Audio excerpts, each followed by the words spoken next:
మనసుని తన కొలువంటూ నిన్ను చేరిన నామది అనురాగపు మణి దీపముగా ఆ గుడిలో ఉన్నది. ఏ కలకల సుడిగాలులకి ఆరని వెలుగే అది. నువ్వు వెలివేయాలనుకున్నా నీ నీడై ఉన్నది.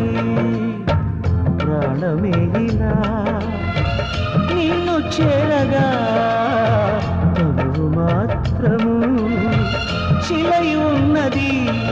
ఈ శిల చిగురించే చినుకే నీలో దాగున్నది. జాబిలమ్మ ఆగవమ్మ ఆలకించవ మదిలో మాట. రేగిపోయే మూగ ప్రేమ విన్నవించే ఎదకోట. అమావాస్యకే బలై మన కథ